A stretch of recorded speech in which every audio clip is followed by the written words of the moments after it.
Hello everyone, welcome to episode 18 of the Aviation Spotters podcast. I am your host, Colin Moser. We have a very epic, because we don't just have one guest, we have two. And we'll explain that here in a second. I just want to touch on last week's episode with Kadar. I hope you guys thoroughly enjoyed that episode, and I hope you guys found what he had to say very inspirational. And I honestly think that was probably one of the best records I've ever done with Kadar. Him and I just talked for hours afterwards. Hopefully, maybe one day we'll get him back on for a part two and maybe just tell the Kadar stories. But I just want to thank him for coming on and taking time out of his very busy schedule to come on here. And I also want to thank his wife for letting him come on and talk with me on the Aviation Spotters podcast. That being said, I did visit Red Flag last week. It was great for one day. The other day was absolutely miserable. However, I was able to meet up with one of my good friends, and we are going to talk to him here in a second. So a little background on my guests today. They actually run a joint account, which I think you guys might follow. One of them currently lives in Las Vegas, Nevada, while the other one moved out. However, they still run the same joint account. Let me introduce my two guests for episode 18 of the Aviation Spotters podcast, Mr. Peter Hein from Las Vegas, Nevada, and Mr. Isaiah Ortiz from Tucson, Arizona. Peter, Isaiah, good afternoon. Thanks for coming on the show. Hey, man. How's it going? What's going on? What up, man? Well, hey, I just want to thank you guys for agreeing to come on. I know we've been talking about this for a long time, and Peter, I know you've been a long-time supporter of the show and listening for day one, and I know, I remember we talked about this when I was at Red Flag back in, August? That I wanted to get you and Isaiah both on the show, so be very unique. Yeah, it's been awesome to listen, and I've been wanting to come on for a while to share my story and hopefully inspire some other people to get started. Yeah. So anyway, guys, let's jump in. Let's get to know you a little bit. Let's start with Isaiah. Isaiah, let us know where you're from, how you got into aviation, and how long you've been taking aviation photos for. Yeah, so hey, I'm from Las Vegas, and I was born and raised out there, actually. And so, I grew up, my grandpa was in the Air Force, and so was my dad. So from a pretty early age, I was really into airplanes and like the Air Force, and like for a long time I wanted to join the Air Force and fly C-17. So my grandpa was always really great about taking me to Aviation Nation, which is the air show down at Nellis Air Force Base down in Vegas. And man, I remember we would just like sit out sometimes outside the base, just like watch the jets go over, and that always just felt really good. Like you feel like you want to be up there, and you want to.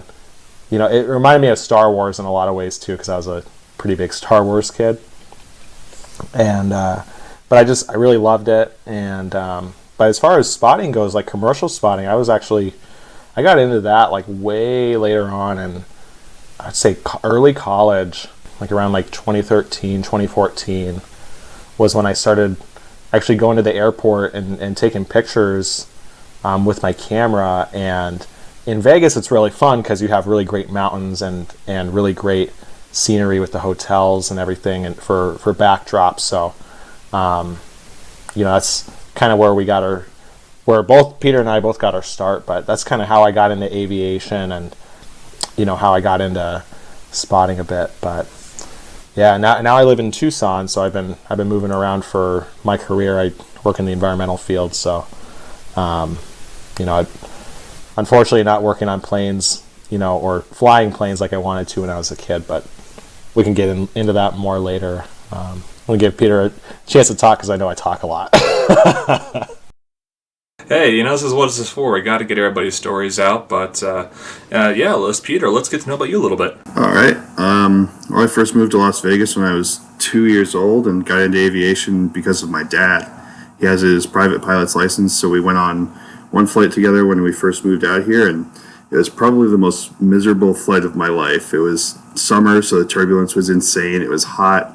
I was stuck in the back seat, throwing up, just miserable, and hated it for the time being. And then after that, it was all I wanted to do. So since then, I've been working on getting my private pilot's license instrument commercial, and now I'm working on my CFI. So hopefully I'll be able to teach the future generation and pass on my knowledge to mold the minds of future pilots.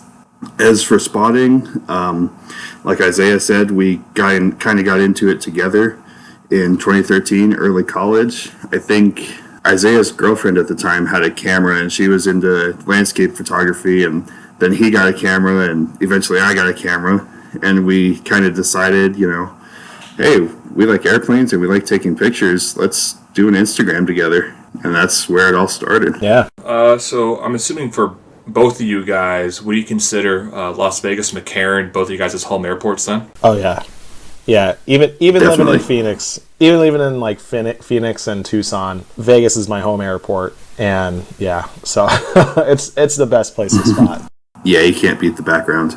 No, you can't. I was out there recently I've gone into more Vegas spotting because with my profession I go down to a little bit more now, and it's. When I first started spotting Vegas in, what was it, early 2017, there was only one spot, and that was at Sunset Park, and I'm like going, oh, this isn't that great, airplanes are really high and stuff like that, but then, talking to you guys and another mutual friend of ours, actually two mutual friends of ours, you guys started showing me, like, more spots, and then I realized, like, holy crap, this is an amazing airport to go spot at.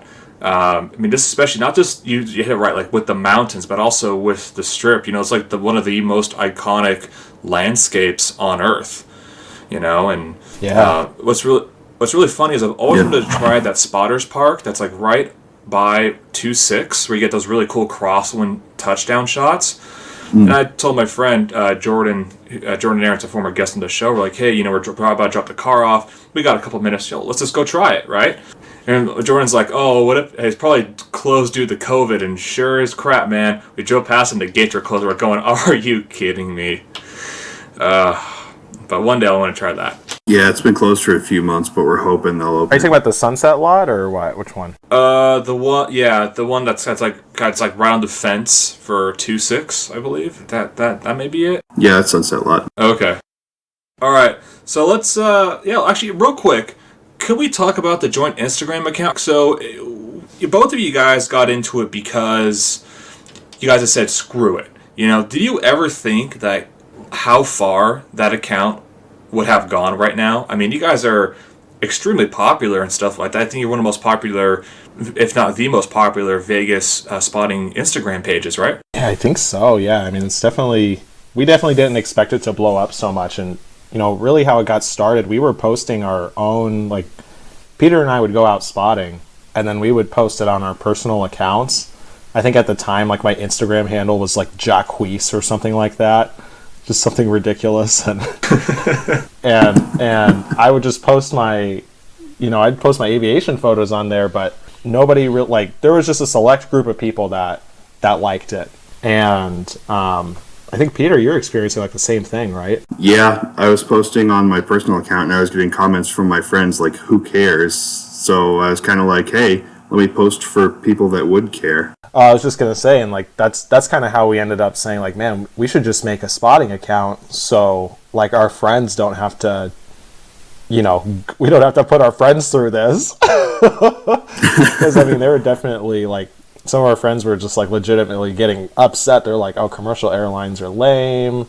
I like the military stuff. And like Peter and I, we just really liked airplanes. So Yep. It was just, we didn't want to even think about that kind of stuff. And a lot of times when we go spotting, we'd go together. So, it just made sense for us to both do it. And I think we both just kind of hatched this idea like at a Buffalo Wild Wings. We were just like eating chicken wings on like a Thursday night or something like that. And we were like, man, let's just start this account and let's just like start throwing up photos every once in a while and just see kind of where it goes. And without, very high hopes for anything, we just wanted to post somewhere in peace, Yeah, definitely never expected it to get to this level. Like, I think we have 22,000 followers now. We're doing an interview on a podcast about spotting. It's just insane how far it's come. It's really awesome to see, especially like that joint account. You guys are also pretty well known for some very, how should I say it, interesting captions and interesting weeks and stuff like that. Yeah, definitely not PG-13 sometimes. Yeah, we've had some issues with that, but I think we've toned it down a little recently. Yeah, you guys have. Has Instagram ever like taken any photos down because of like profanities or anything you guys captioned on there? Only one post because it was something very, very bad. I don't even want to repeat what it was. Yeah, we're not. We got to keep this at least PG-13 on here. So Yep. let's talk in the after show. Maybe I ever start a Patreon. Then we can maybe have it for the Patreon supporters if I ever do that. So, all right, guys. Well, let's kind of move it on. Let's talk about camera gear. So you guys have a joint account, but I don't think you guys use the exact same camera gear. So Peter, let's start with you. You know, what camera gear have you used currently, and what have you used in the past, and whatnot? Yeah, I started off with my trusty iPhone 6, and like I said, Isaiah got me into the DSLR world, and I started with a Canon T5i, started with the kit lens, the 18 to 55, eventually moved up to the 55 to 250, and now I'm working with a Canon 90D and Sigma 150 to 600. Awesome. Isaiah, what about you? Yeah, right now I'm shooting on a Canon 80D. I always struggle to say 80D without it sounding like ADD. But I shoot with one of those and a Canon 70 to 300L lens. What else? I mostly shoot with those. Sometimes I'll shoot with an ultra wide to get like a belly shot of like something insanely huge, like a A380 or something like that.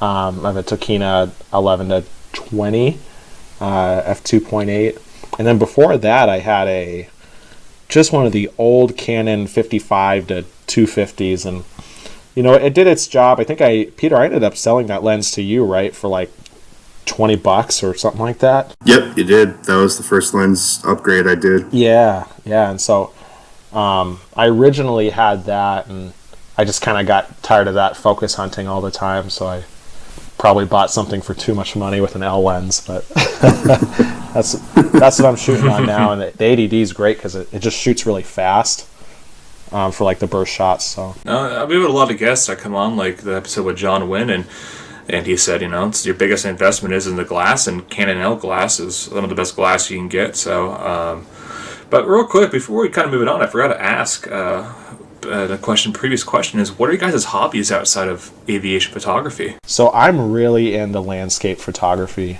and I really like that.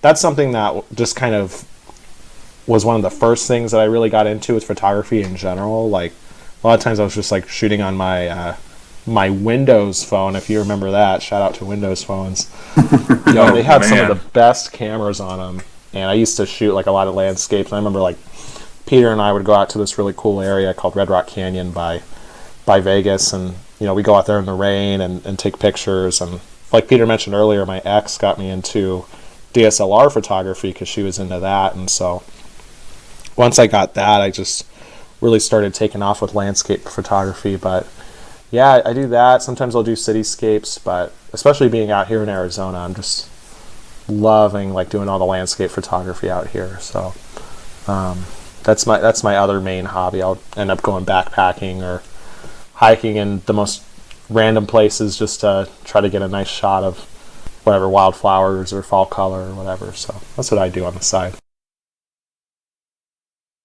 Okay, and what about you, Peter?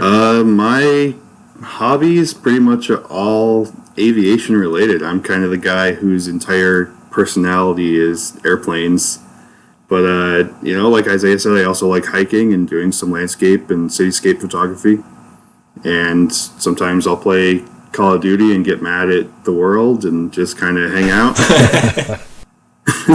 Well, speaking of cityscape, I just want to touch on this. I think I saw your photos, but when Vegas shut down, you went onto the Strip and took the photos on the Strip. And how was that when everything out there was a ghost town? Yeah, that was really spooky. It was definitely weird seeing it without any people, and none of the hotels were lit up. It was pretty intense. I plan to go out when it's all reopened and everyone's come back and do some comparison shots. That'd be really cool to see. But I remember I seen those shots and I was like, wow, a place you would never think that would stop. And it stopped. It ground to a halt. Like, for example, I was actually going to go down there on March 17th of 2020 to March 18th because of my birthday. I was going to fly my girlfriend down, and I was going to go out to Red Flag, have the day at Red Flag, come have a nice dinner with my girlfriend, have a really nice hotel room, and then fly her back in the morning. Then I go do the second day at Red Flag because we had a nice bunch of international players. Well, Vegas shut down on the 17th. And I had to cancel my trip, and little did I know what the hell of 2020 would become of that. Yeah, 2020, screw you. Yeah, seeing Peter's pictures, it was so bizarre. Like, I remember doing a lot of cityscape shooting down there in, like, 2014 and 2015, and I would just be crawling all over the strip, just shooting photos all the time, and Peter and I actually did some pretty crazy stuff, like to get some shots, like like getting on top of buildings that we're not really supposed to be on top of and things like that. But but it was really a trip seeing that, just seeing all the doors boarded up. I mean, it looked like there was like a war going on or something, like Fallout New Vegas was happening or something like that. Really weird. Yeah, that has been insane to go and see, but hey, I'm glad everything's starting to reopen and stuff like that. But all right, well, enough about boring Las Vegas, right? Yeah, that place sucks. I know. There's nothing to do out there, right? All right, guys. There's aviation photography, but not much else. All right. All right, so let's kind of move it on to the next question is... Isaiah, let's start with you again. All right, so Isaiah, what's your favorite airport to go spotting at? And also, what's your favorite airport to spot Definitely Vegas, like without a doubt. I really, really love spotting at Vegas. Just like I mentioned before, like the backdrops, you just can't beat them. And like, I think also with where Vegas is in the city, I mean, you've got it right there in like the middle of the city, pretty much. I mean, you can, on the streets that surround the airport, like you could go to like McDonald's and then like cross the street and you're right on the fence line of the airport. And so it just makes it takes the edge off, because I know at like some airports, like walking around the fence and everything is like you have to walk through like these commercial areas and these freight areas, and it becomes like kind of sketchy, and it can definitely attract some unwanted attention from like the cops or security. But at Vegas, you just have so many options because a lot of the surrounding areas of the airport are just very accessible, and you can just, I mean, we're still like finding like cool angles and everything out there, and so yeah, that's why I really love spotting there. And plus it's my home airport, so it's like, and the variety is good too in Vegas too. Like, I think something that sucked about the pandemic was a lot of the variety went away. Like a lot of the international airlines were no longer coming in, and so, but before that, I mean, Vegas was just booming with international traffic. Like, we thought we were really lucky. Remember, Peter, when like Norwegian came in, we were so stoked for that. Yep. And that was really cool. And then after, like, who knew like all the ways that it was going to blow up after that with like Eurowings and who else ended up coming in there?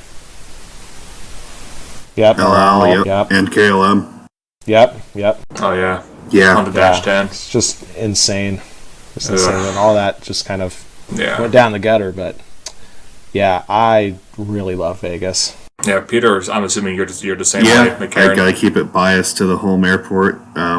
Like Isaiah said, the backgrounds are unbeatable, and there's so many different angles, but there's also a huge variety of aircraft that come in, from the commercial international airliners to domestic, and we get great business traffic with all the conventions and stuff that comes to town. And we also will have some military from time to time, so it's just a great variety of pretty much anything you could want.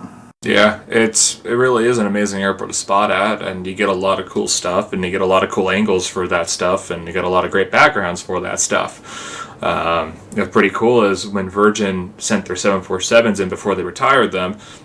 It's like one of my first ever trips out there, and I got a really, really awesome photo of the 747 with that nice, one of the nice metallic red tail 747s.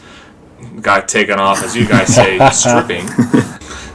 And it's really cool. I put up on Jet Photos, and the station manager for Virgin Atlantic got in contact with me. He's like, "Hey, I'm the station manager for Virgin Atlantic. Any chance I could have this photo?" I'm like, "Yeah, sure." So he was hanging up in his office. Yeah, that's awesome. It's like, that's awesome. And I hope he still has the photo, or I hope it's still there. But yeah, it's a good feeling when people like that just randomly reach out. Yeah, especially it's like.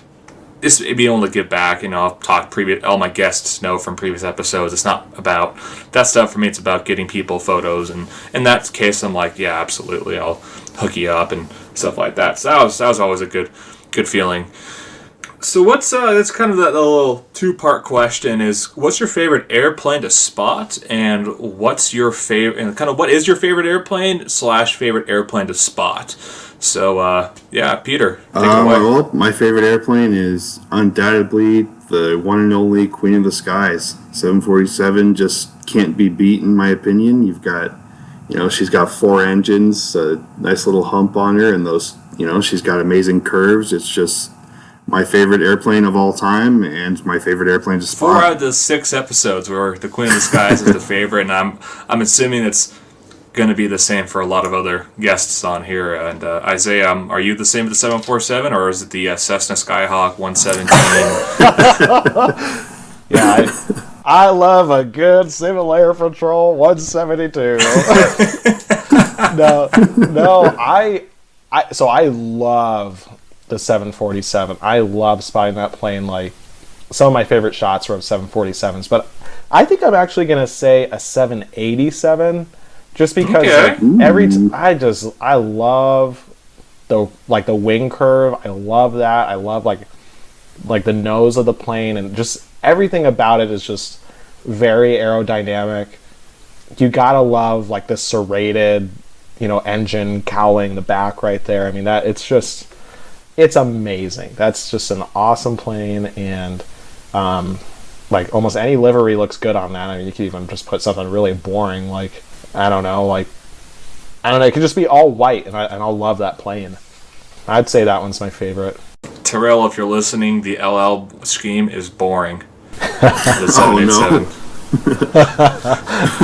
Just kidding. The LL scheme, I love that blue on the LL. Just because I had to say that, because Las Vegas, LL, and we all know one of our mutual friends, Terrell, has a love affair with that aircraft.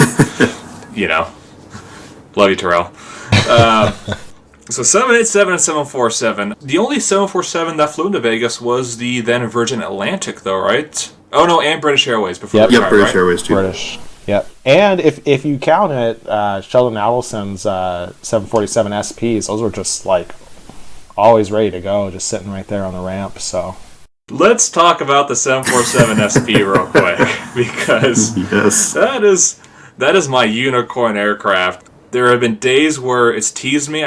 About a year ago now, sitting up in the parking garage, just because my flight came in early, I was waiting for some friends, go up there, take some good strip shots. And I'm up there, and I see the door open on the SP. I'm like, okay, they're cleaning it. And I see the stairs go away, and the lights come on, and the APU go on. I'm going, oh my god, today is the day. It's going to happen. Beacon goes on. They start one engine. I'm going, it's happening. Today's the day. It is happening. And then all the flaps go down, and then they turn it off, and I cried. But you guys have both got that SP, right? Yep. And was it the one that was unfortunately damaged, or was it the one that's still sitting out there? I really don't know. Peter, do you know? I've been able to catch both of them multiple times, so I've been extremely lucky. So, Peter, what is your theory on the one that was down in Louisiana and why it was down there? I don't know if I should say, but I think they sent it down there on purpose to get rid of it, just collect the insurance money and screw off with it. go buy another 747 or just not. just sell off the fleet. I think Sheldon Adelson went down there to wrestle some gators and was at the wrong place at the wrong time. Oh, so that's how he died. Yeah, that's his actual cause of death. Gator bites. All right, well, let's get this on track back to airplanes. Yeah. All right, so you guys, do you guys even have a least favorite aircraft to go take photos of? Oh, man.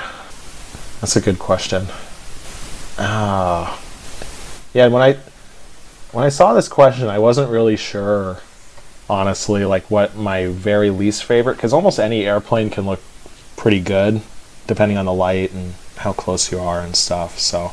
Okay. I mean, every shot counts in a way then. Yeah, I would say so. I mean, I think that sometimes like a Southwest 737 can be pretty boring, but even that can look really rad.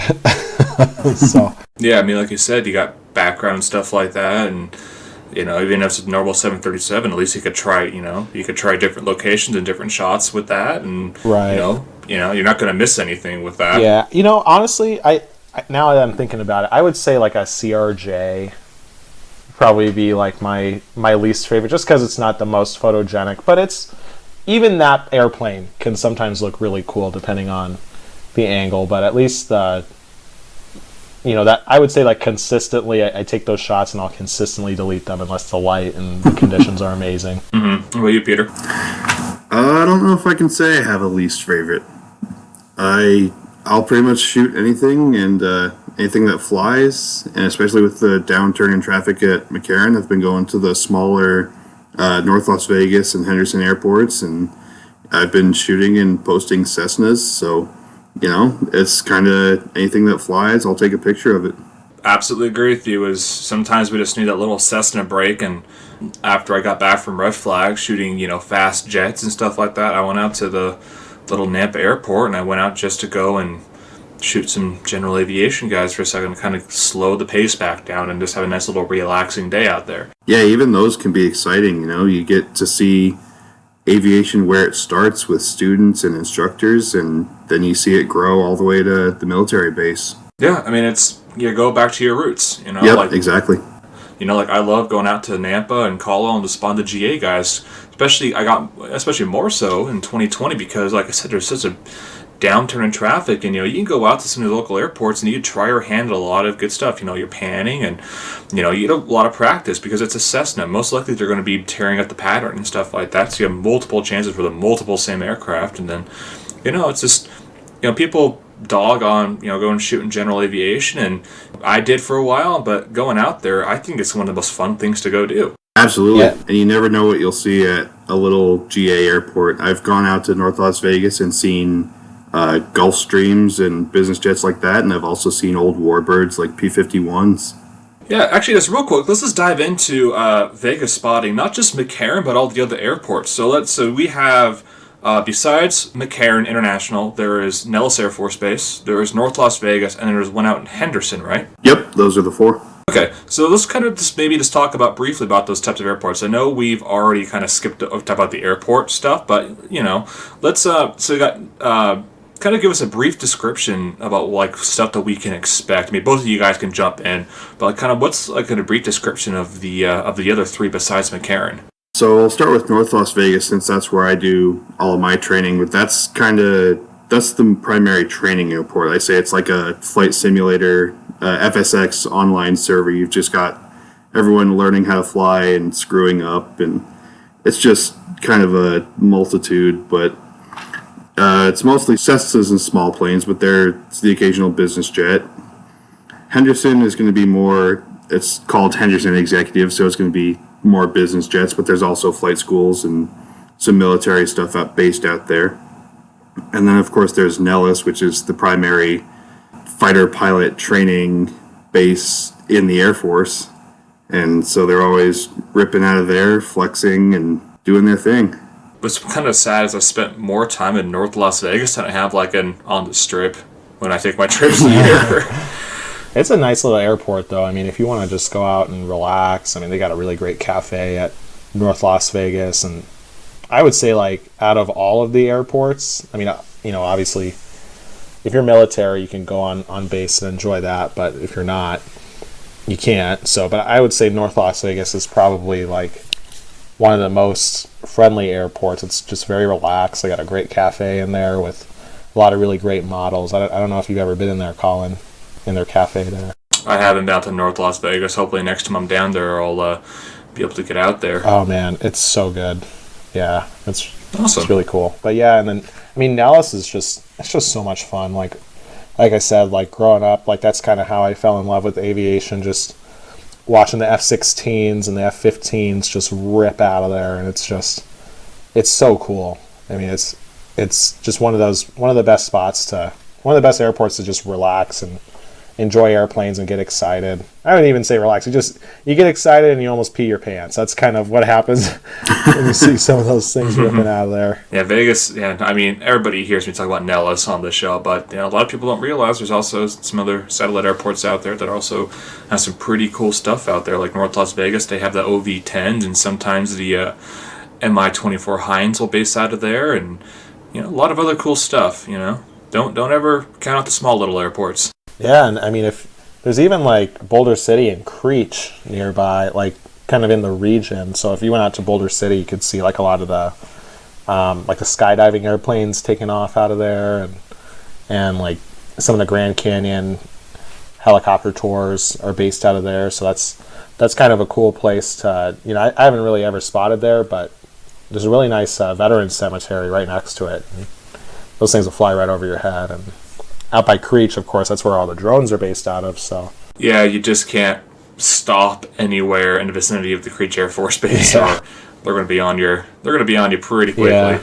Cool, awesome. And one more question before kind of moving on. Still talking about airports and stuff like that. How was Tucson photography out there? And you have a lot of cool stuff, especially like aircraft storage and stuff like that in the vicinity. So just give us a quick little once over with Tucson. Yeah, so I haven't had a chance to really explore down here. I just moved down to Tucson like last week.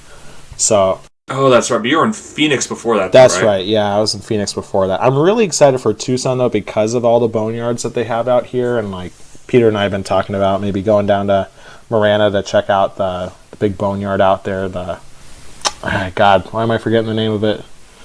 Well, it's out by Marana. There's Penal Air Park? Yep. Pima. Yep.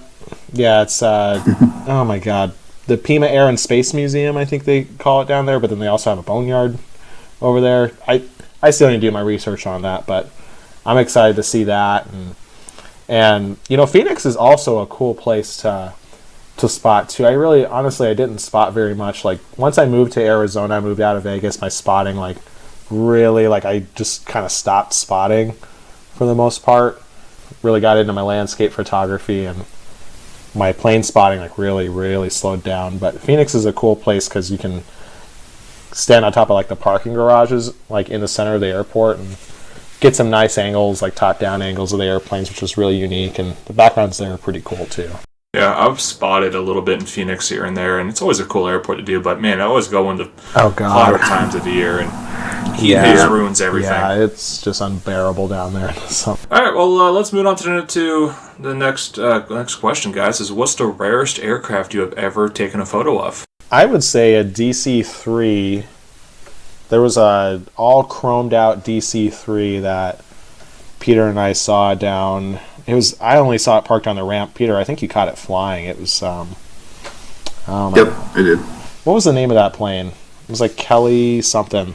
Shoot, I'm blanking on the name, but I could tell you the registration. Yeah. Oh, Kippy Lee. That's what it was. Kippy Lee. I pulled it up because I was like, man, that was really cool. Yeah. Yeah, what is the registration of that one? It was November 3006. So what was it doing down there? I don't even know.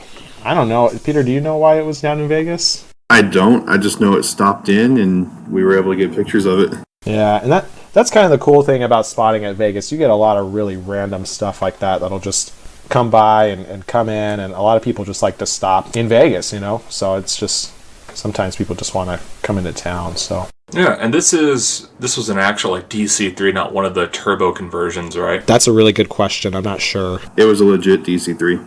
Wow. That's pretty cool. I mean, especially, that aircraft honestly is going to fly probably, a DC-3 will go on, be flying over 100 years since its first flight. That aircraft will go on forever. Absolutely. And ever. As it should. And ever. As it should. It's going to be like, honestly, it's going to be like the 747 of the jet age, of the piston age. The 747 is going to go absolutely. forever. Well, mainly as cargo, but maybe one day someone will buy up a passenger one just for aviation enthusiasts to go I hope fly so. on, That'd be awesome. So for both of you guys I know the answer to this, but I could be wrong, is what's your guys' favorite event and or location to take photos at, besides like your general home airport spotting? I was going to say I'm not sure if it counts really as an event, but the Sidewinder low level out at Death Valley has got to be my favorite that I've been able to do. I know, I'm sure that's definitely. I know that's a popular answer on here, but I gotta go with it. How often have you gone out to Sidewinder? I made it up 3 times before it was shut, before the Star Wars Canyon was shut down. Okay, cool. I know we were out there one day and we didn't even realize we were out there the same day. That was a great day. I would definitely say Aviation Nation, and I think it just brings a lot of nostalgia for me. So, and it's really fun, like getting to walk into a C-17, getting to touch a big old C-5, and to be close to the military airplanes and be on the base at Nellis. It's really cool. I really love air shows. So. Yeah, Aviation Nation's a really good one. Luckily, I was able to. We were all able to kind of be in a big group together back in 2019. Yeah, that was awesome. The night Jacob Rimmel and I got food poisoning. You guys got food poisoning? Yeah. Oh, you didn't hear about that? No. Oh yeah, yeah. Remember how we all went to barbecue afterwards? Yeah. Jacob and I had the ribs, and Jacob was sick, and actually I was throwing up too around 2:30 in the morning. Oh my god. Yeah, we both got pretty sick from that. And then we were trying to FaceTime a friend of ours, which he didn't pick up, but, whatever. Terrell.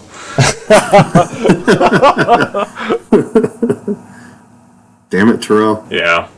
All right, so what about, let's kind of move it to some storytelling, guys, let's get some spotting stories. And instead of like having one like big conglomerate, you guys have to come up with your own unique one. So, Peter, let's start out with you, and Isaiah, I'll let you think about it. Okay. It's not really a spotting story, but more of a inside access story. And it's actually a year to the day that I had the opportunity to tour one of the 747 SPs on the Sands ramp and their entire hangar.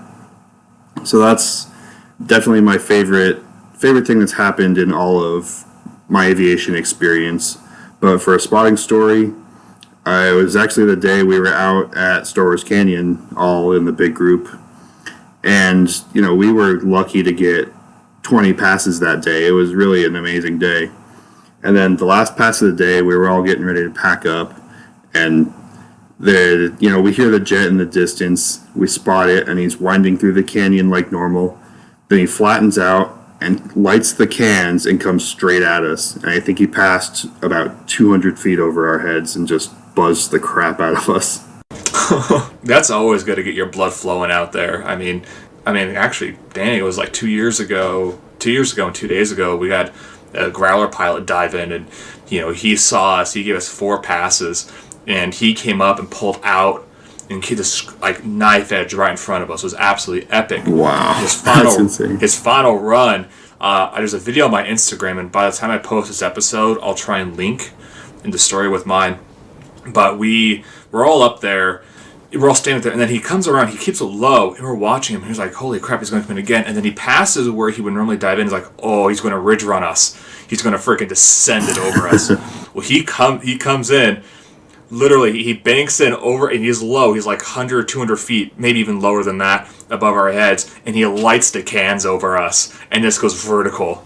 Oh man, that's amazing! And I actually video of that while I was taking the photos. But man, it was unfortunately It was the world's crappiest day out there.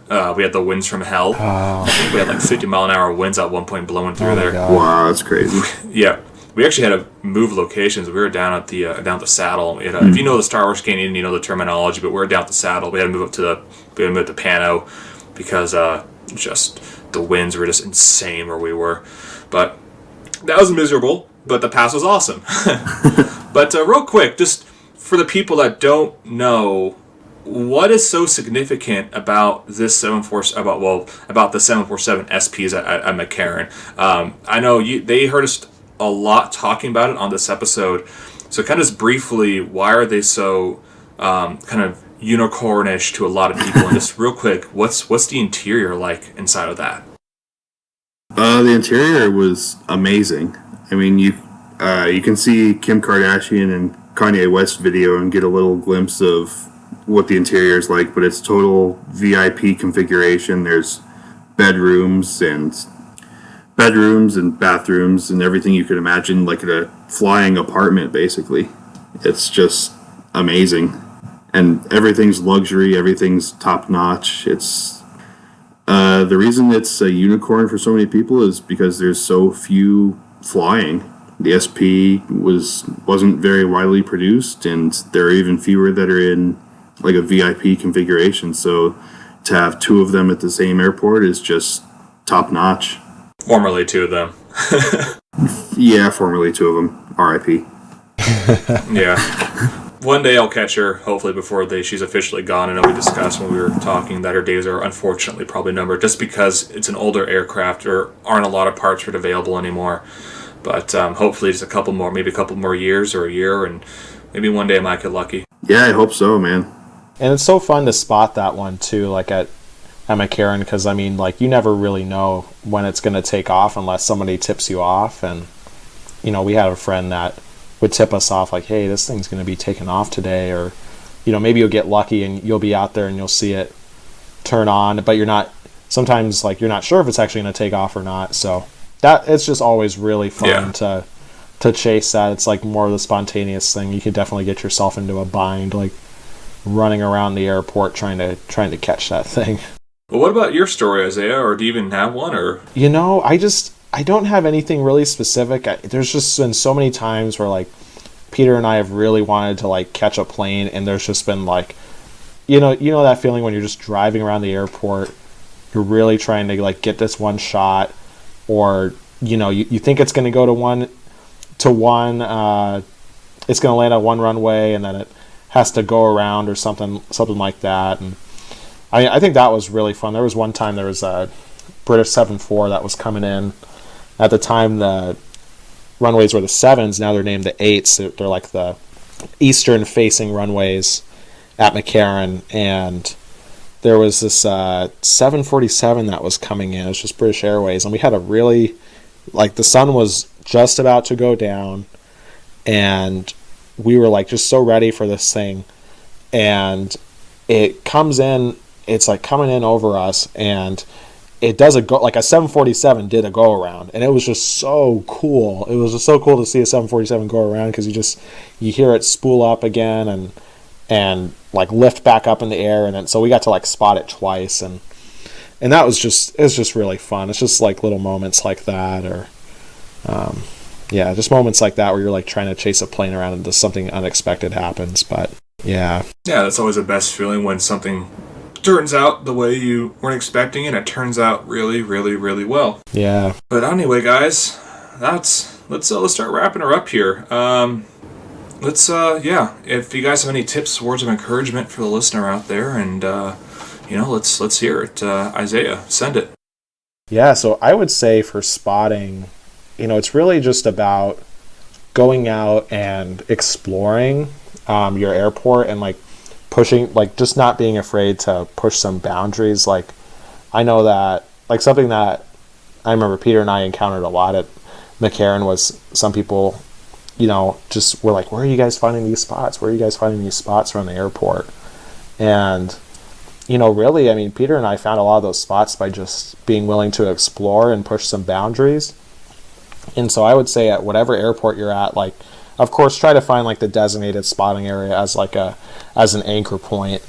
If you're lucky enough to have an airport that supports that type of thing, really like I always encourage exploring, and I want to say that with some caution too, because I've definitely had my ID taken by like the cops at Metro, like exploring a little bit too much down by like there's a really cool spot where you can get like lineups onto the 8s down by some railroad tracks, but they took my ID there once, and they were like, the railroad police are going to come to coming to get you. And I just imagine like Thomas the Tank Engine with like, a gun and a police badge coming over to, take me away. But no, all due respect to law enforcement and in the railroad policing community. But anyways, I would say just explore, look for things like, Peter and I, we can't tell you how many times we jumped up on top of a power box, and which is like a transformer, not like,